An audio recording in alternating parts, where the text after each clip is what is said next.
Welcome to the Baby Let's Talk podcast. My name is Ragna and I am your host. I am a medical doctor, a certified pre-postnatal trainer and a mother of 4, and I help moms reclaim their health and reach their goals through the power of movement, nutrition and overall healthy lifestyle. This podcast is born from my dedication to uncovering the truths about nutrition, exercise and lifestyle that genuinely benefit our bodies. We'll explore how to establish a lasting, healthy lifestyle that fits the reality of motherhood, how to enjoy an active, pain-free pregnancy, and how to navigate postpartum recovery to regain your fitness in a wholesome way. Join me as we debunk myths and discover the paths to excess energy, body confidence, and loving the life you live as a mom.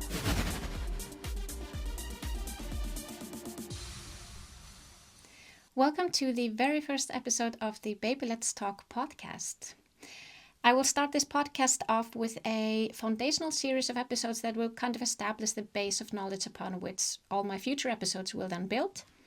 And in today's episode, we will dive into the essentials of cellular health, how improving the cellular energy production process actually supports your health and helps you reach your health and fitness goals in a sustainable and healthy way. But first, I think a short introduction of why I started this podcast is in order. So, through my coaching and my app called Baby Let's Move, I help moms become strong, healthy and happy during both pregnancy and motherhood through the power of movement, nutrition and overall healthy lifestyle. And my coaching kind of started off with only my workout app with workout programs for pregnancy and postpartum and then one-on-one personal coaching. And my main focus in the beginning was helping women move to exercise during pregnancy and help them get started with exercise again after pregnancy, and to provide workout programs and support to stay active throughout motherhood. However, after a while, I realized that the one-on-one meetings I was having with my clients not only revolved around exercise support, but also in big part on nutrition and mindset. So at one point, I totally changed my approach to coaching, and I now have a holistic approach where we focus on our overall health from every aspect, because everything is connected, of course. Now, I think it's very fitting to maybe tell you a little bit more about my background so that you get an idea where I'm coming from. So, I have been interested in health and fitness since I was a teenager, and I have been in many sports, football or soccer, belly dancing, motocross, CrossFit, and then snowboarding and skiing in the winter. But I've also been a regular gym goer since the age of 16. And then after I became a mom at 21, I was really interested in the whole fitness world and competed in bikini fitness at the age of 23. And then I had one foot inside the fitness industry for over 10 years. Now, when I was in medical school, I also started reading up on research in nutrition science, as I have always been striving for optimal health and know that nutrition is, of course, an integral part of that. But, of course, to be totally honest, I wanted to maximize my physical results for my physique.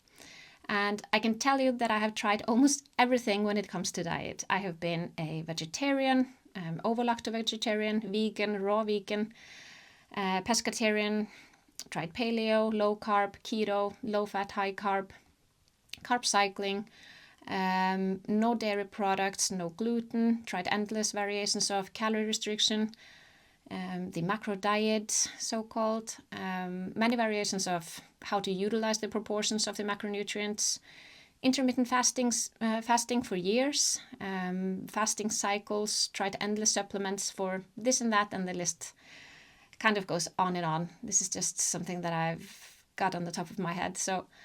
But the bottom line here is that I've generally always followed the mainstream dietary advice and been a true believer in the typical Western dietary recommendations. Now, I've always been in good health, no diseases and no problem getting pregnant the first time. However, at 23, 24 years old, I was having trouble getting pregnant again.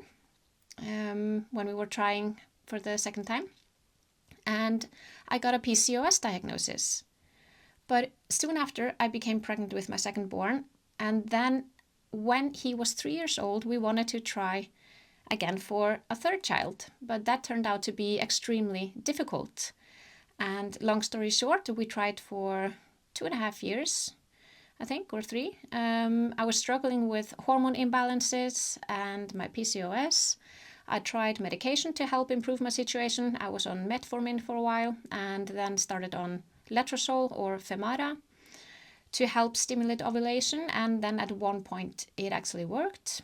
I got pregnant after about 2 years of trying, but then I had a miscarriage very early on. And at that point I stopped taking any medication and I took a U-turn. I thought to myself that there must be a chance for me to improve my situation. It just had to be. I was only 29 years old at the time, and I just realized that everything that I was experiencing must be connected.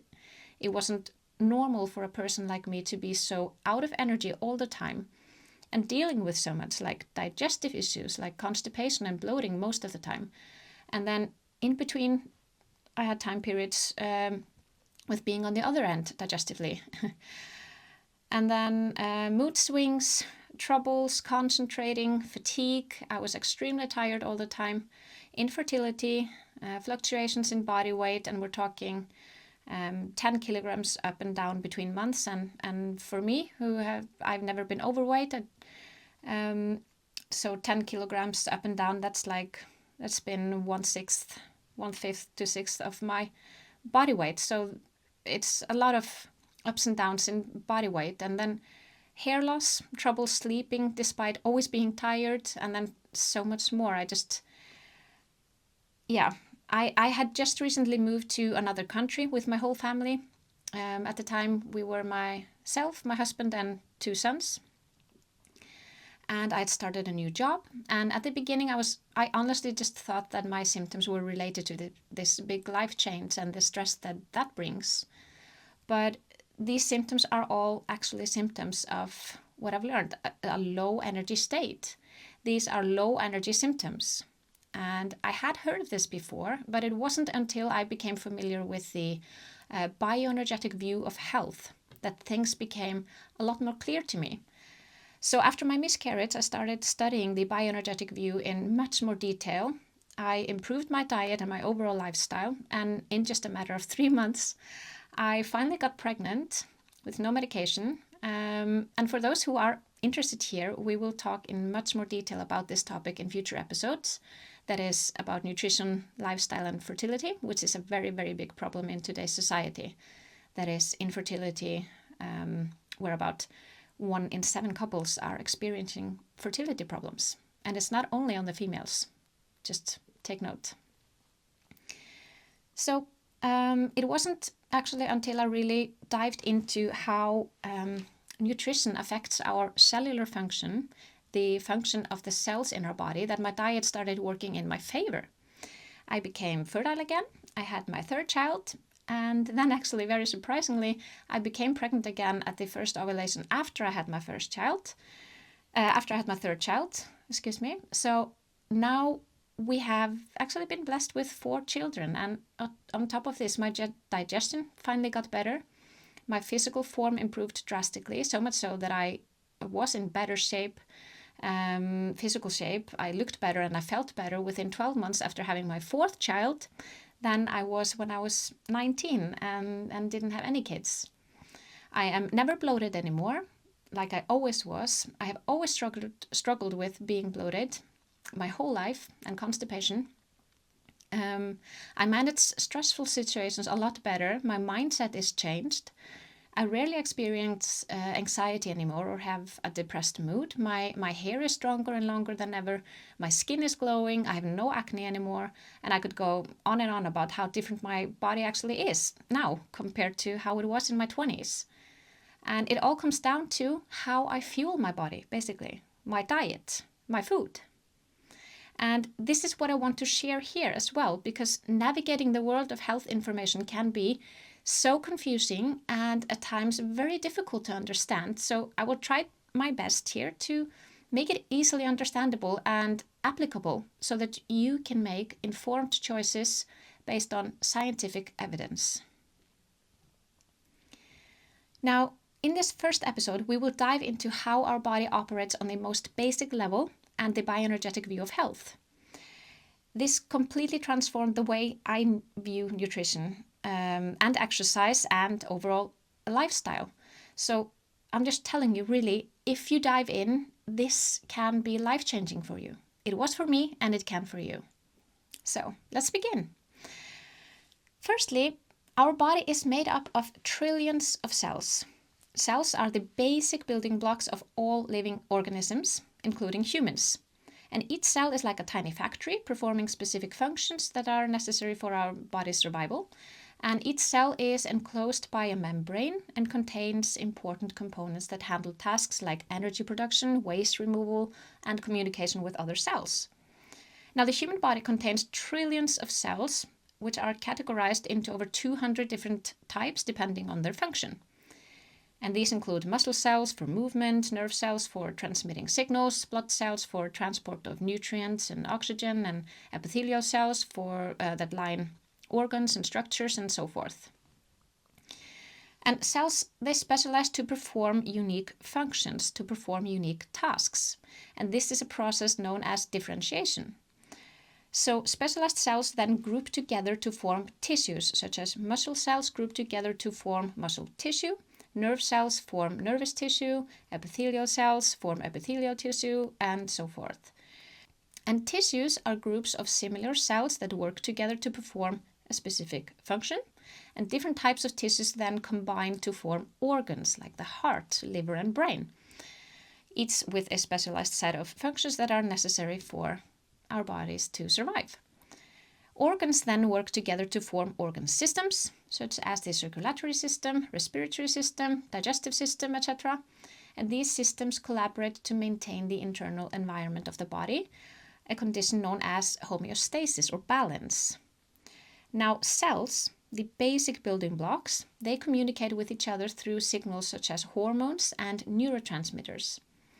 And this communication is crucial for coordinating functions between cells, responding to environmental changes, and maintaining the overall health of the body.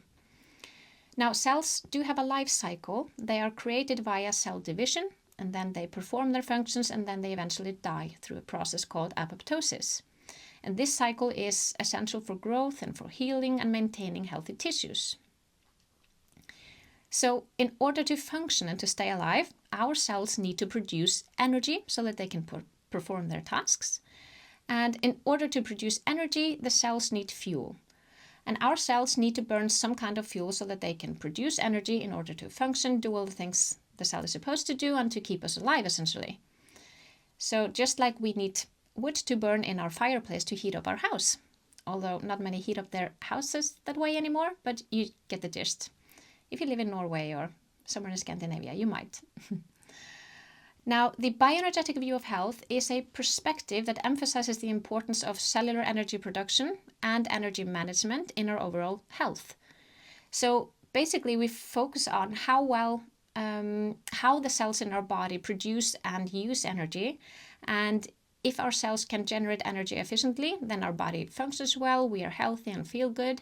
But if there are problems with how our cells produce or manage the energy that they produce from the food we eat, it can lead to low energy symptoms like fatigue, illness, and various health issues. And we'll go into that in detail later. Now, this view on health, that is how our body operates from a cellular level, is rooted in the understanding that energy, primarily in the form of adenosine triphosphate or ATP, is essential for all cellular activities, including growth, repair, and maintenance of cellular and bodily functions.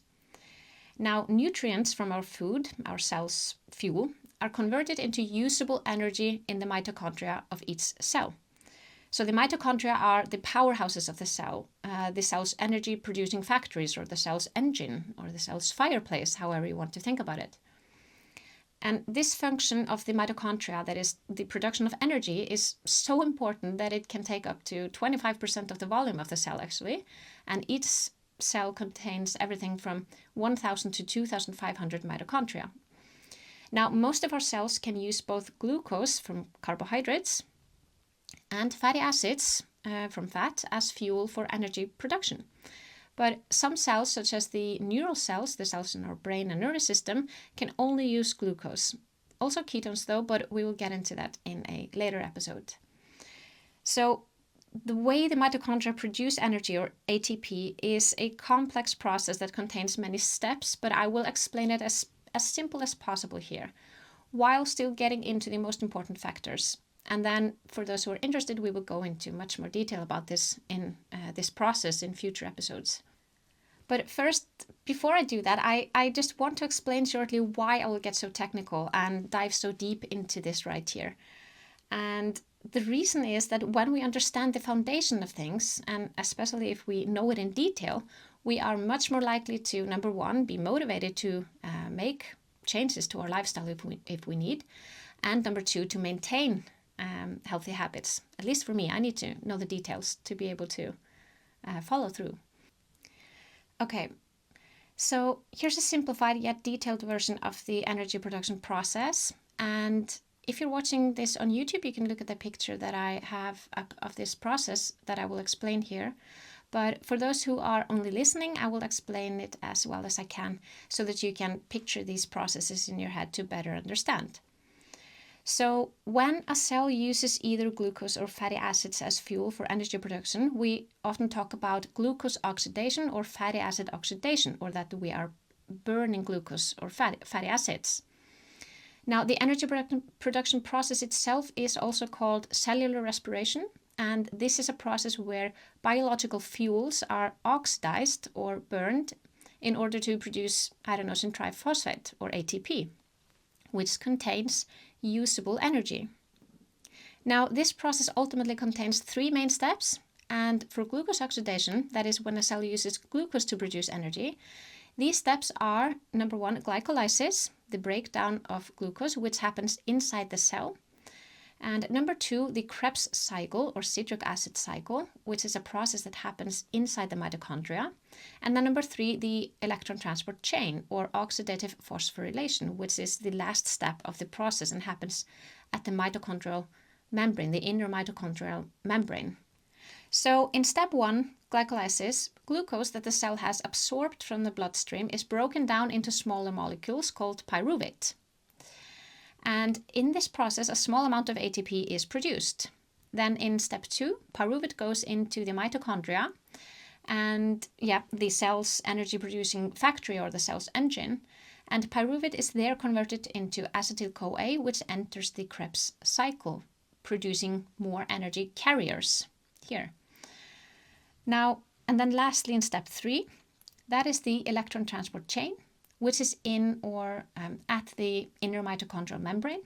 That is, the energy carriers from the Krebs cycle feed electrons to the electron transport chain in the mitochondrial membrane, where proteins in the electron transport chain use these electrons to pump protons across the mitochondrial membrane, creating a concentration and an electric gradient across the membrane. That is an energy gradient, and this gradient powers an enzyme called ATP synthase that generates ATP, or usable energy, for the cell. Now, when this runs smoothly, this process is then highly efficient and generates about 34 ATP molecules from each glucose molecule when coupled with the earlier stages of cellular respiration from glycolysis.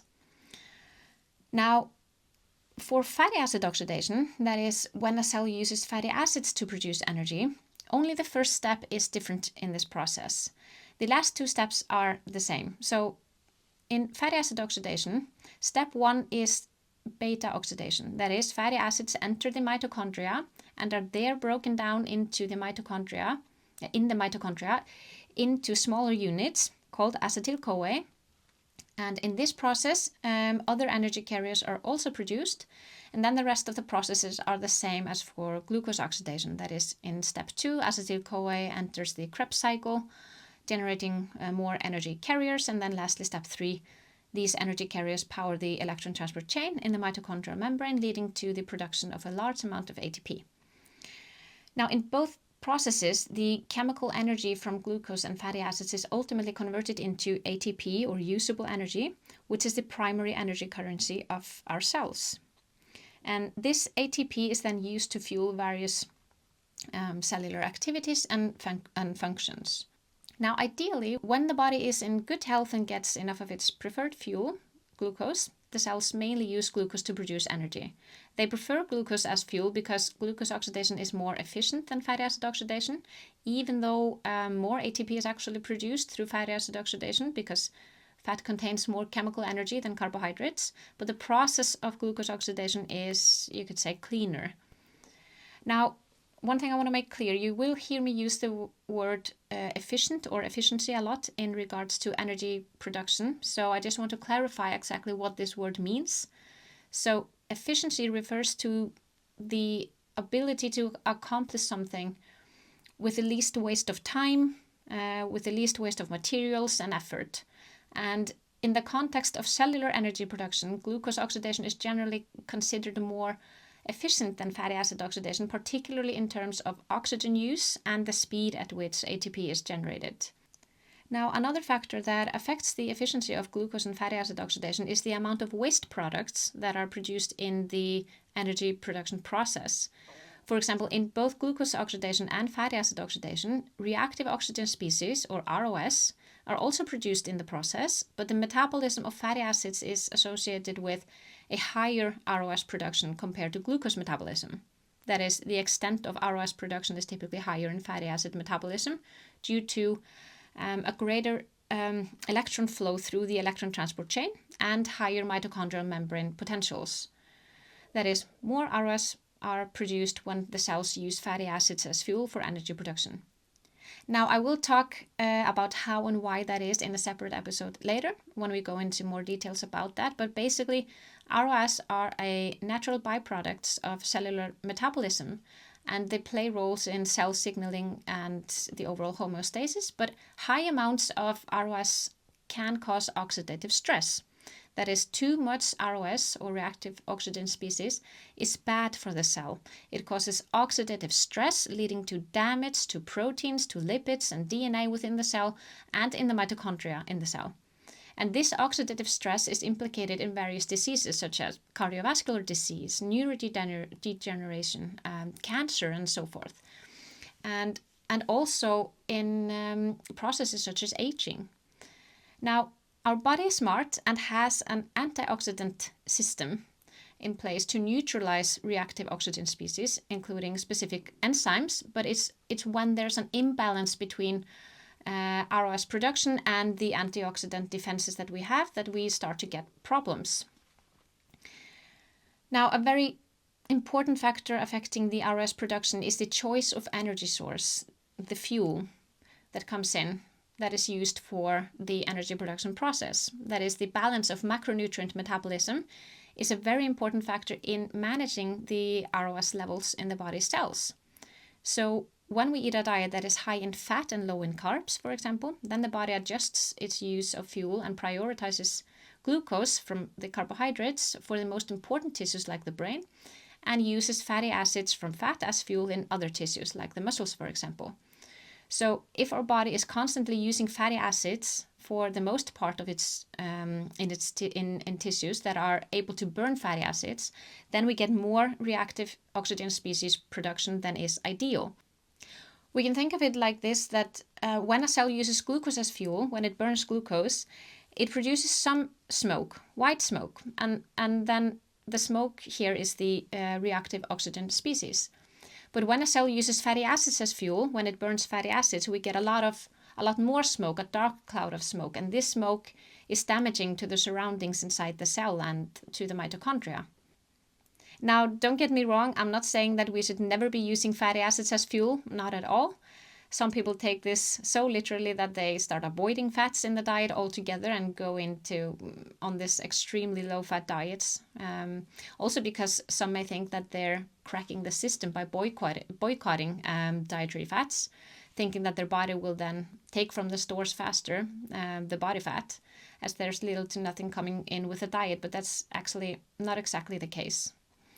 It's not so simple, and we'll get into that later in this podcast. But firstly, eating a very low-fat diet means that the diet is high in carbohydrates and often either normal or high in proteins as well. Now, the body compensates for low dietary fat intake mainly by four means. Number one, by converting excess carbohydrates to fatty acids. This happens in the liver through a process called de novo lipogenesis. These fatty acids can then be packaged into triglycerides and transported in the blood to be stored in adipose tissue or fat tissue, or to be used immediately as an energy source. Now, secondly, the body compensates for low dietary fat intake also through a production of short-chain fatty acids through fermentation and certain types of carbohydrates by the gut microbiome, particularly dietary fiber and resistant starches. Now, these short-chain fatty acids are then absorbed into the bloodstream and can be used as an energy source.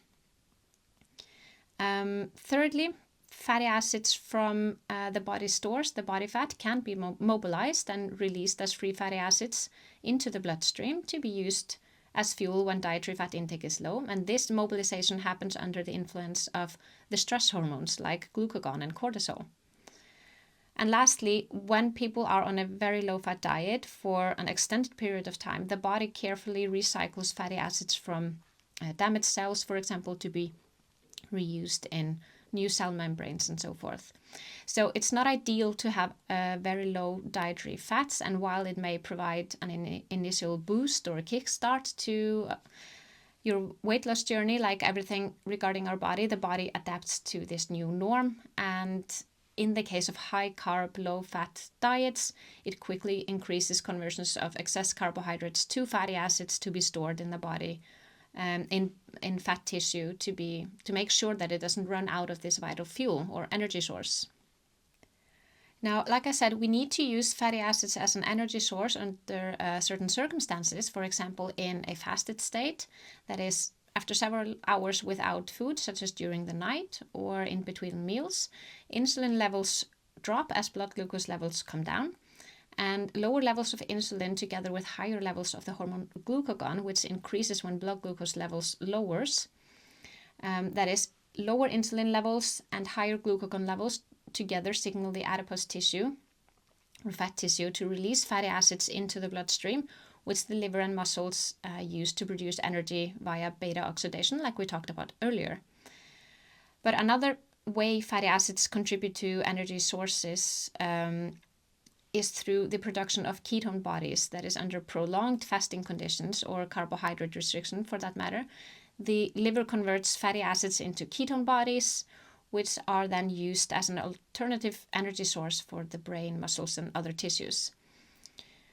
Now, another state where fatty acids are used is during prolonged physical activity, that is, during moderate to high intensity exercise that extends over longer time periods, like running a marathon or during endurance sports.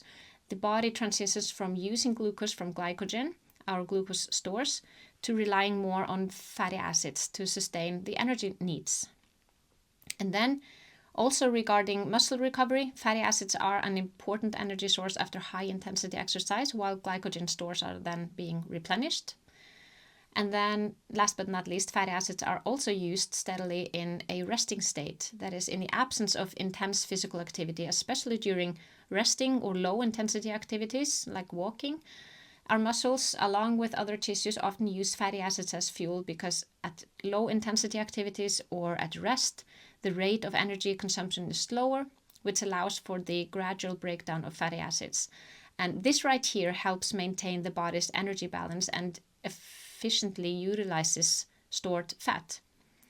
So to translate this, good rest plays a pivotal role in fat loss and achieving fitness goals because during resting conditions, the body relies significantly on fatty acids as an energy source.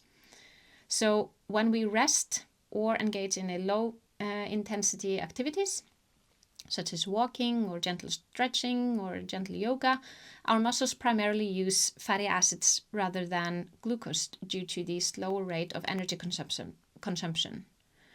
So good quality sleep and adequate rest are important for optimal hormonal balance, particularly for hormones like cortisol and insulin, and high stress or lack of sleep increases cortisol levels, which promotes fat storage, especially in the abdominal area. But proper rest improves actually insulin sensitivity and thereby helps the body utilize glucose more efficiently and reduces the chances of storing excess carbohydrates that come in as body fat. So if your goal is to lose weight, as in lose body fat, underestimating the importance of rest, low intensity activities, and a good night's sleep is a very big mistake. Prioritizing sleep and rest ensures that our body uses fatty acids effectively for energy production while supporting optimal hormonal function. And this allows individuals aiming for fat loss to maximize their body's natural fat burning potential. So exercising excessively, and especially if it comes at the cost of rest and sleep, that often seems like a very effective fitness strategy. It seems like the way to go to reach our fitness goals. But, if some exercise is good, then more must be better, right? But that's not actually the case. We must prioritize rest if we don't want our body to work against us. Now, it's not only the balance of macronutrient intake that determines whether our cells use glucose or fatty acids as fuel. There are a lot of things that affects this, like we've talked about up until now. It's affected by the macronutrient balance, of course, by the types of foods that we eat, that is the food quality and the micronutrient content of the food, as well as the lack of certain vitamins that are crucial for the energy production process. It is also affected by our gut health. It is affected by our blood glucose levels, or rather fluctuations in blood glucose levels. It is affected by the amount of polyunsaturated fats in our diet. It is affected by our stress levels, our sleep quality, our activity level, sun exposure, and so forth. So the bioenergetic view of health highlights kind of the role of mitochondria in energy production through the process of cellular respiration, where nutrients from our diet are converted into usable energy, or ATP. And from this standpoint, health is then seen as the result of efficient and balanced energy production and utilization within the body. So factors that enhance mitochondrial functions and energy production are considered beneficial for our health, while factors that impair this process can lead to dysfunction and disease, and this is well known. When we understand this, everything just makes so much more sense. That if the cells in our body aren't producing energy efficiently, if there are some problems with the energy production process, then this gives the signal of an energy deficient state. That is, that there's a lack of energy in our body for some reason.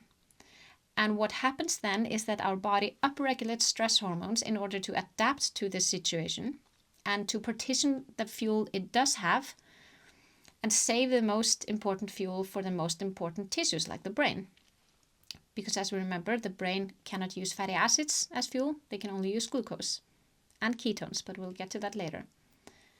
So basically, the cells in our body use the food we take in to produce energy so that they can do their job and function properly, which allows the tissues, organs, and organ systems to function properly. So it kind of makes sense that if the cells aren't producing energy efficiently, then they don't function properly, which lead to the tissues not functioning properly. So ultimately, some organs or organ systems may begin to struggle, leading to all sorts of health issues, for example, chronic fatigue, metabolic disorders, skin problems, infertility, mood issues, faster aging, and so forth. So when there's lack of energy in our body, and remember, when we talk about lack of energy, we're not talking about lack of food, lack of fuel, we're talking about lack of produced usable energy.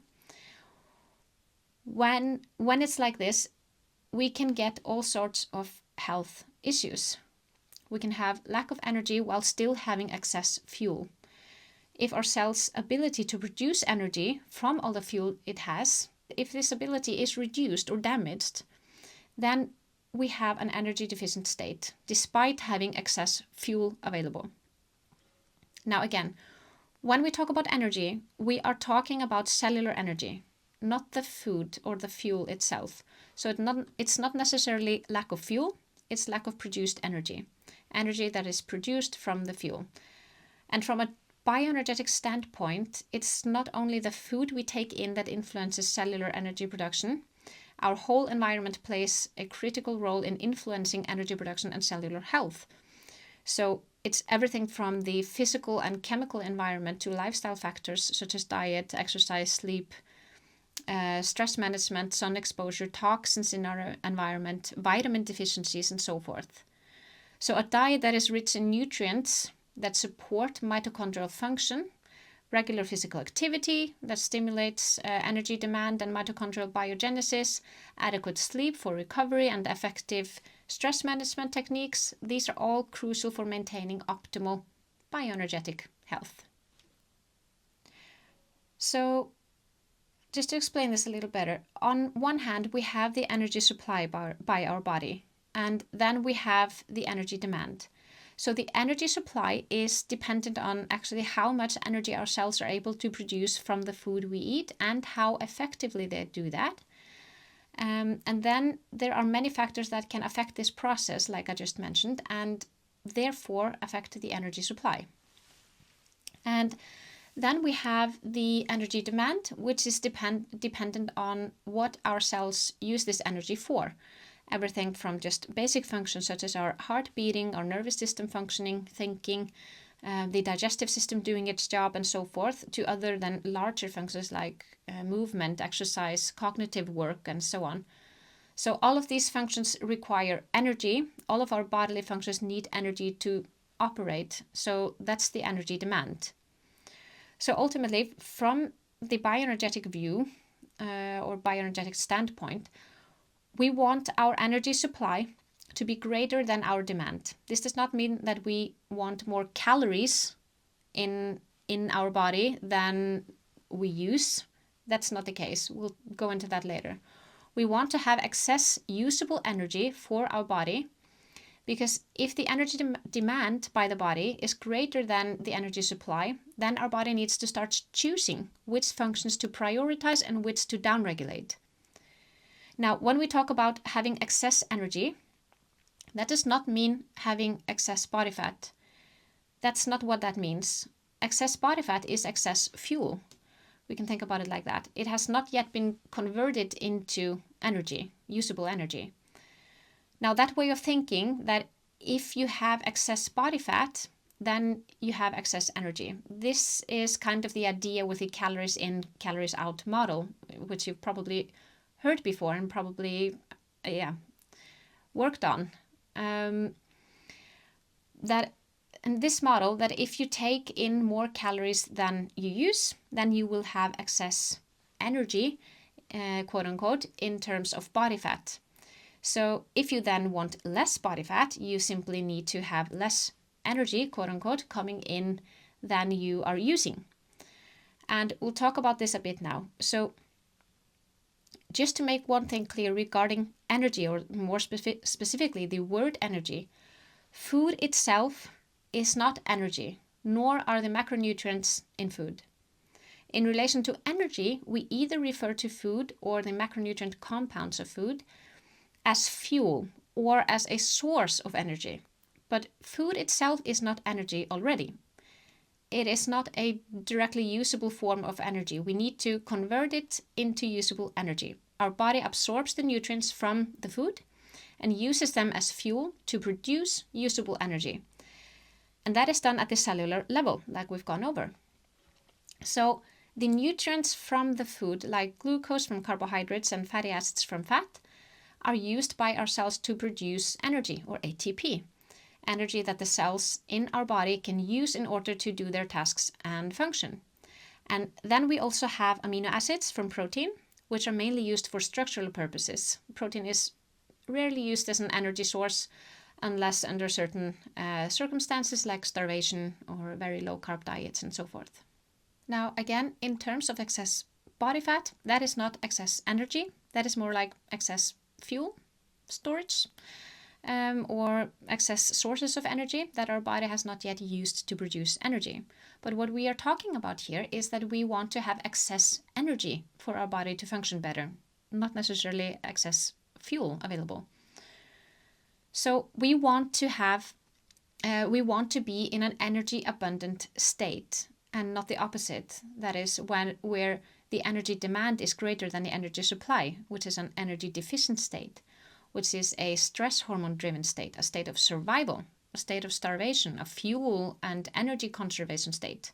That is more of a survival state because we have less energy available than our body needs. So our body slows down its metabolic rate, for example, in order to save energy and promotes body fat storage. As it is in an energy deficient state, it does everything it can to make sure that it has enough energy sources in its stores to survive if this state is to worsen or be prolonged.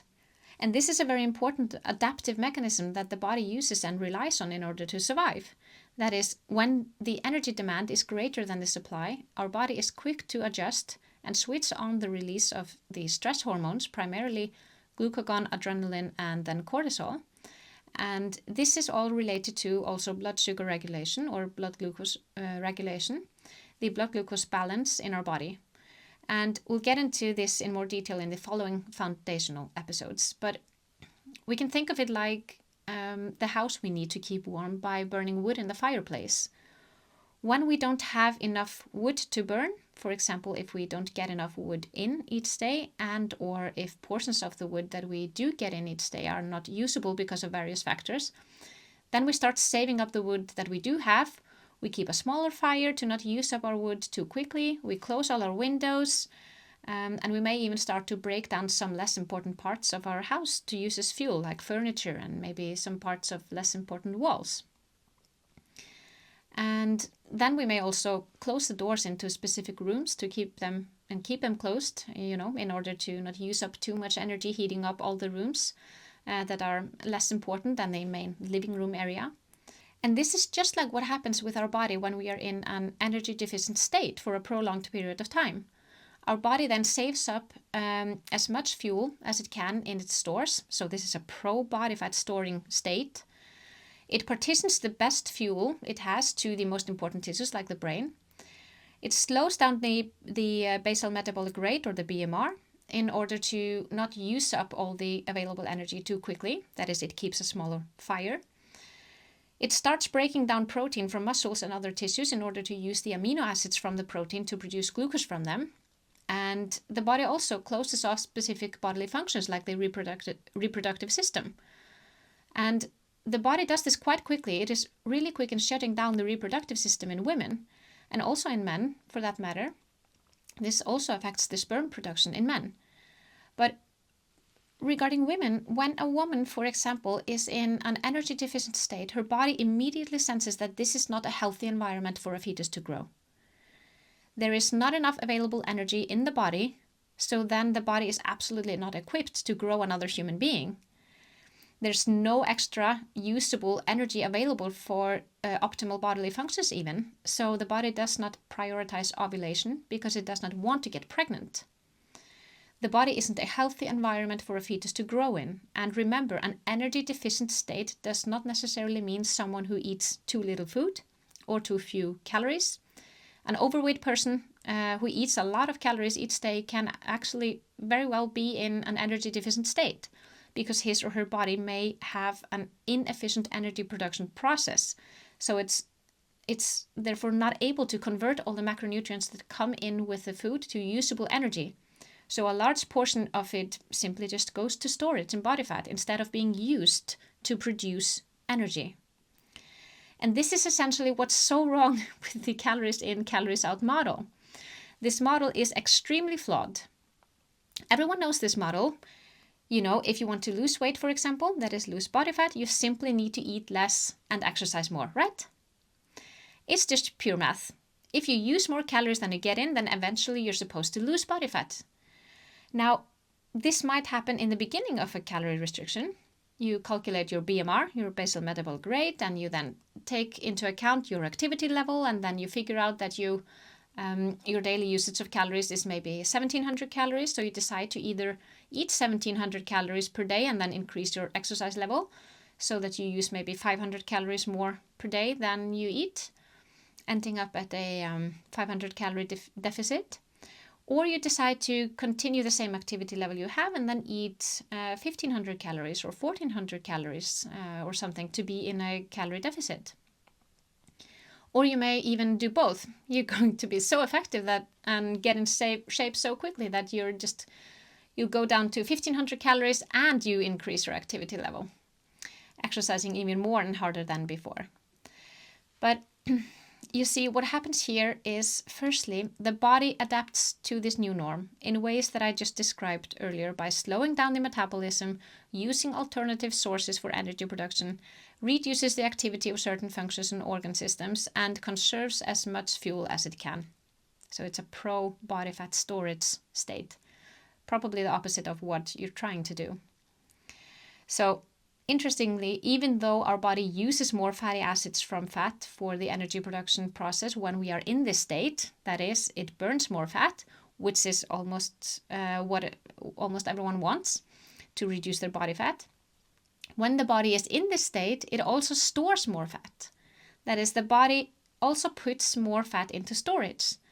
And this makes sense when you think about it, because the body is in a survival mode and is using mostly fatty acids to produce energy, apart from the tissues that cannot use fatty acids for oxidation, such as the nervous system. So as the body is using more fatty acids for energy production than it is supposed to, or more than normally, then it does everything it can to keep the fat storage abundant so that it won't run out of fuel. So many people who want to lose weight, that is lose body fat, end up in this vicious cycle of always decreasing their calories and exercising more because their progress stops.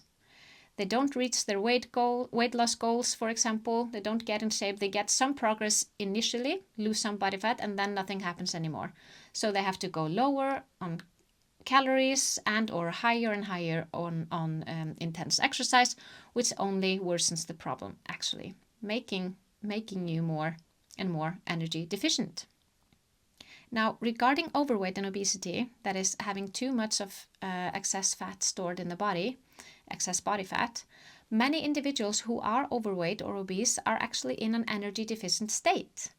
And you might stop up here and think that that doesn't make any sense.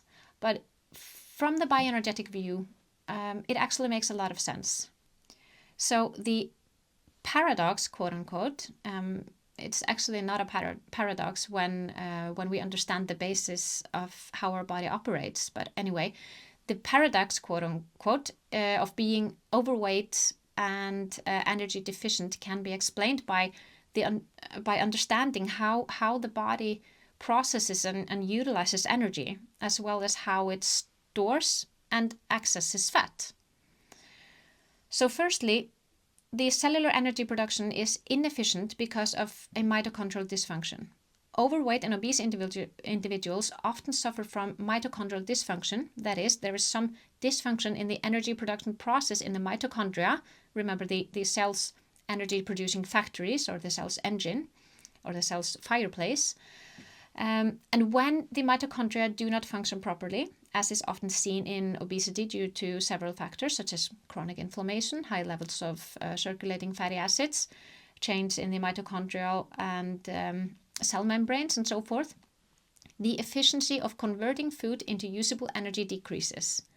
So despite having abundant stored energy sources or fuel in body fat, abundant fuel, the body may struggle to convert this energy source, this fuel, into usable energy, ATP.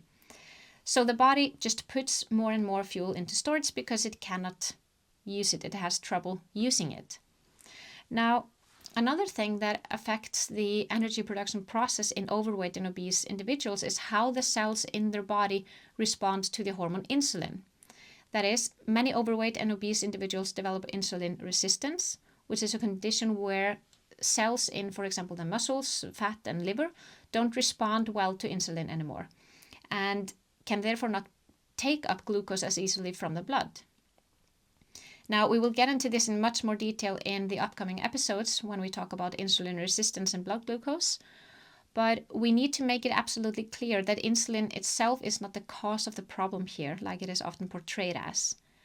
The high insulin in an insulin-resistant state is merely a sign of an underlying problem, and we'll get to that later, like I said. Now, this leads to a further energy deficit in the cells because the glucose, the most important energy source, is not efficiently utilized to produce energy, even though there's plenty of it available in the bloodstream.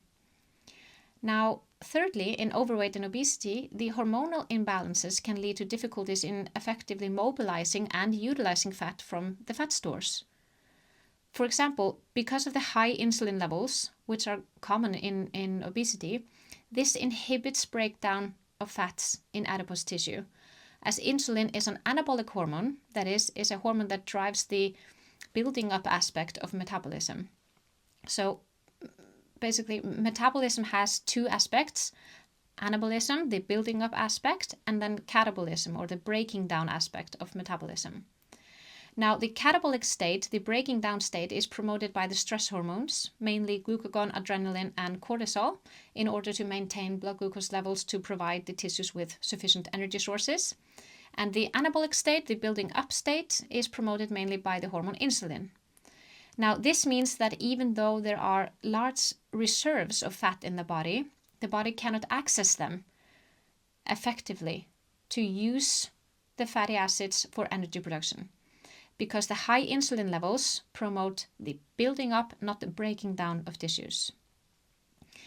And so ultimately, this leads to a state where the body is actually energy deprived despite having significant fuel stores in body fat. And in addition to this, it is also common for overweight and obese individuals to experience nutrient deficiencies despite an often excessive calorie intake. So, because the common westernized diet is often high in calories but low in nutrients, which very often leads to lack in essential vitamins and minerals that are necessary for proper functioning metabolic pathways that convert food to ATP or energy. So nutrients like B vitamins, magnesium, coenzyme Q10, these play critical roles in the energy metabolism, in the production of energy by the cells. And deficiencies in these nutrients, when we lack in some of these nutrients, that can severely impact the efficiency of the energy production process in the cells, which leads to low energy problems. Now, yet another thing is chronic inflammation, which is very common in obesity and disrupts normal metabolic processes, including energy production and hormone function.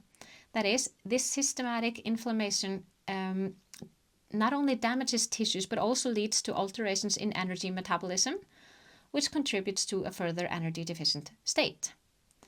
Now, the energy supply is not only dependent on the food we take in, but it is also affected by other factors in our lifestyle, like we talked about.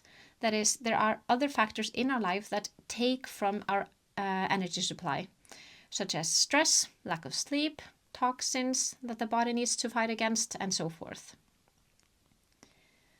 So, if we go back to the analogy of the house that we needed to keep warm, when we are in an energy deficient state, we have a smaller fire going in the fireplace. We're breaking down wood from different places of the house, like the furniture, the kitchen cabinets, and so forth, to use as to keep the fire going. We've closed the doors into some of the rooms in the house to not use up too much heat, heating up all of these rooms and so forth. And this is the same with our body. We have turned our metabolism down. We're using amino acids from protein from different tissues to produce glucose from them. We've closed the door on specific bodily functions, for instance, the reproductive system. We're only using the most important functions of the brain, so many less important brain functions are not running like normally, making us experience symptoms like brain fog, troubles concentrating. We're negative and we get easily irritated and so on. So in terms of energy, if we want to reverse this, that is, if we have excess energy, then we can use that energy to first restore all the basic normal functions of our body, of each organ system, and then second, to start repairing and rebuilding structures and processes that have been downregulated or broken down. So ultimately, we need to have enough energy for all basic functions of the body, and then in order to, for example, everything from getting in a good physical shape, building muscle mass, start running and improving the running form, get strong and fit, to become pregnant, getting our libido back and improving sperm production and quality for men, and for many women also getting the libido back and start ovulating again, to have more fetal friendly, quote unquote, environment in the uterus and so forth. then we need to have excess usable energy in our body. Our body needs to trust in us so much that it goes out of this fight or flight mode, this survival mode, and is willing to use energy on other things other than just the basic functions of the body. So ultimately, getting out of this kind of like a hibernation state where all the body is willing to use energy for is just the functions that will keep the body alive through tough times, and go into this state of abundance, this state of good health, where the body is willing to use energy on all those extras, we could say. Then, okay, how do we do that then? Is it all about just eating more food, making sure that we don't undereat on calories, or what is it? So, our body isn't quite so simple. It doesn't work like that. It doesn't work like a mathematical machine, like we've talked about in regards to calories in, calories out model, because food in itself isn't already usable energy. The cells in our body must convert the food we take in into usable energy, or ATP, like we've talked about now over and over. And there are so many factors that affect this energy production process. And in general, the most important things that affect the energy production process are the nutrients that we get in. So firstly, the macronutrients, the carbs, the fats, and the protein. But also there are many micronutrients that are crucial for the energy production process, both for the production of ATP, but also for maintaining overall metabolic efficiency. And some of the most important micronutrients involved in this are, like I talked about a little bit before, all the B vitamins. They support everything from the conversion of carbohydrates to glucose to playing a role in the function of specific enzymes in the process of glycolysis, the Krebs cycle, and also in the formation of red blood cells, which are of course essential for delivering oxygen throughout the body and so forth. Now, magnesium is an important cofactor in this whole ATP production process and for the proper function of ATP. After it has been produced, it needs to function properly. Then we have iron, which is very important. Coenzyme Q10, also known as ubiquinone. This is an important electron transporter in the electron transport chain. Remember, in the mitochondrial membrane, the final step of cellular respiration, the energy production process. Copper is important. Zinc is an indirect supportive micronutrient. Manganese is a cofactor for various enzymes. So you see, there are many micronutrients that are essential not only for the production of ATP itself, but also for having an efficient and smooth running metabolism. And then there are other factors aside from whether we have all the necessary macro and micronutrients available. There are many other factors that affect the energy production process as well. For instance, what's a really big factor is gut health or gut issues, as for example endotoxins from gut bacteria. They can directly affect the mitochondria, the powerhouses of the cell, the ATP producing factories, but also affect the energy production process in other ways. Now, other things that also affect our body's metabolism are exposure to toxins, both in our environment and in our food. So, for example, heavy metals, pesticides, and pollutants. All of these toxins in our food and environment can damage the mitochondria and impair their function. So, by disrupting the electron transport chain, increasing oxidative stress, or by causing direct damage even to the mitochondrial DNA. Then we have, of course, factors like physical activity level, with regular exercise enhancing mitochondrial function and increasing mitochondrial density in our cells. We also have sleep quality and duration, stress levels, as chronic stress can negatively affect the function of the mitochondria through the excessive production of cortisol and other stress hormones. Hydration affects the energy production process. Hormone balance, of course, with insulin and adrenal hormones like cortisol directly influencing metabolic rate and energy production. Mental health, that is, conditions like depression and anxiety can alter physiological processes like our hormonal balance and our metabolic rate. And then more examples like sun exposure and temperature and climate and so forth. Now, in regards to the macronutrients themselves, we will talk in much more detail about that in our next episodes. And then also in future episodes, we'll talk about gut health in relation to energy production and health. We'll talk about the different types of fats, saturated versus unsaturated fats, and go into detail about polyunsaturated fats or PUFAs and how they affect the energy production process negatively. We'll talk about the effect of physiological stress, physical exercise, and so much more. I think we'll conclude this first episode of the Baby Let's Talk podcast here. And I want to thank you for listening, and I hope that you found this interesting and maybe learned something new.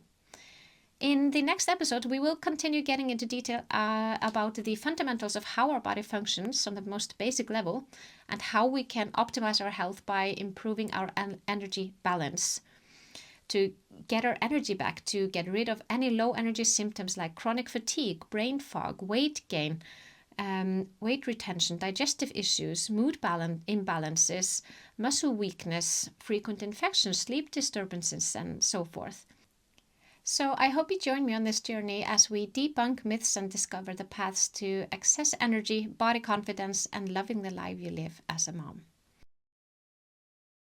Thanks for tuning into this episode. If you're looking for more information or want to check out any studies I reference, head on to my website, babyletsmove.com. You can also join me for a workout through my app called Baby Let's Move, available in both App Store and Google Play. And don't forget to connect with me on Instagram and YouTube for even more content. If you enjoyed today's show, please consider giving it a 5-star rating or a like and share it with a friend. It really helps me reach more amazing listeners like you. Until next time, keep moving and stay healthy.